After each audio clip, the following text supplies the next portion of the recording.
দরবার যখন আপনি দেখলেন, ওই দরবারের ওখানে যখন আপনি যাবেন, হাজার হাজার লোকের সমাগম। অর্থাৎ এখন খাজা মঈনুদ্দিন চিশতী রহমতুল্লাহ আলাইহির দরবারে গেট বেলা 8টায় খোলা হয় এবং রাত 12টায় বন্ধ করে দেওয়া হয়। বেলা 8টায় যখন খাজা মঈনুদ্দিন চিশতী রহমতুল্লাহ আলাইহির দরবারে গেট খোলে, তখন আপনি যখন দেখবেন যে হাজার হাজার দর্শনার্থী ভিড় আবার ওখানে।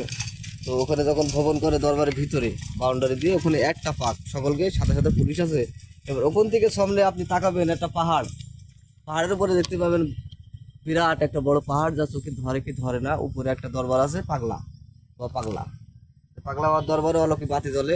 সেখানে পাথর আছে অলৌকিক, অলৌকিক পাথর থাকার পর সেখানে আলো বাতি কাউ কখনো দেওয়া লাগে না। সেখানে অটোমেটিক আলো বাতি জ্বলে যায় এবং আলো বাতি জ্বলার পরবর্তীতে ওই আলো বাতি যখন সকাল হয় তখন একলাই নিভে যায়। অর্থাৎ পাথর দিয়ে আলো আল্লাহ কুদরতিভাবে সেখানে জ্বলে।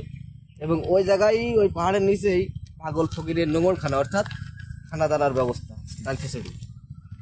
এবার ওর পাশে আপনি তাকে দেখবেন যে ওর পাশেই যে কারবালার ময়দান বলা হয়, সেই কারবালার ময়দানের আর্টিস্ট করা আছে পাহাড় কেটে অনেক নিচেই। তো ওখানে নিখুঁত একটা দাড়িপাল্লা টাঙানো আছে কালো হিসিং করে। দাড়িপাল্লার সম্মুখে একটা গেট আছে, ওই গেটটা মহরমে এবং রজবে বছরে 2বার খুলে, পটাং করে একলাই খুলে একলাই লাগে।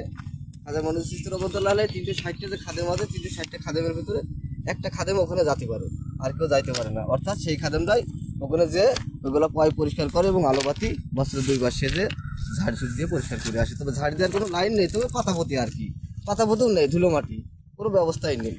ওই যা আছে কাগজপাতি ওটা পড়লো, ওই যা পরিষ্কার করলো ওই। ওখান থেকে আপনি চলে যাবেন আনাসাগরে। অর্থাৎ আনাসাগর অর্থ আয়নার মতো পরিষ্কার। ওখান থেকে আনাসাগরে আপনি যখন যাবেন, ওখান থেকে আপনার 15 থেকে 25 থেকে 30 টাকা ভাড়া লাগবে খাজা মঈনুদ্দিন চিশতী ওখান থেকে আনাসাগরে যাতে। আনাসাগরে যখন আপনি যাবেন দেখবেন আনাসাগর অর্থাৎ আয়নার মতো পানি পরিষ্কার ছিল। আর সে একটা কথা, আর আনাসাগরের চারিকোলে পাহাড় এবং ভিতরেও পাহাড়। যে যেই আনাসাগরে পানি খাজা মঈনুদ্দিন চিশতী রহমতুল্লাহ আলাইহি একটা লোটার ভিতরে নিয়ে দিচ্ছিল। ওখানে যে দেখবেন এখন পাগল ফকির বসার জন্য বিভিন্ন জায়গায় বিভিন্ন জায়গা করে দেওয়া আছে। নদীর ওই আনাসাগরের চারিপাশে কোনো জায়গা করে দেওয়া আছে ছোটো ছোটো করে, মানুষজন যাতে বসতে পারে। ওর পাশে আছে বাঙালি পাড়া, অর্থাৎ বাংলাদেশে পাগল ফকির যে যায় ওখানে থাকে। তারপরে আছে আপনার আছে, এবার আপনি চলে যান তারগা পাহাড়।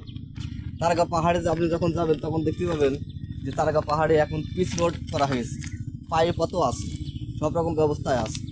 সব রকম ব্যবস্থা যখন আছে, আপনি যখন ওখানে ভ্রমণ করবেন, হঠাৎ ওইটা দেখবেন যে আমার বড় পীর সাহেব আব্দুল কাদের জিলানী কুতুবে রব্বানি মাহবুব সুবানি, ওনার চিল্লাখানা আছে। অর্থাৎ উনি ওখানে চিল্লায় এসে উনি ওখানে এসে ভ্রমণ করে উনি গেছে। তো ওর উপরে যখন আপনি উঠে চলে যাবেন পুরো পাহাড়ের উপরে, তখন দেখবেন এলাহি কারখানা।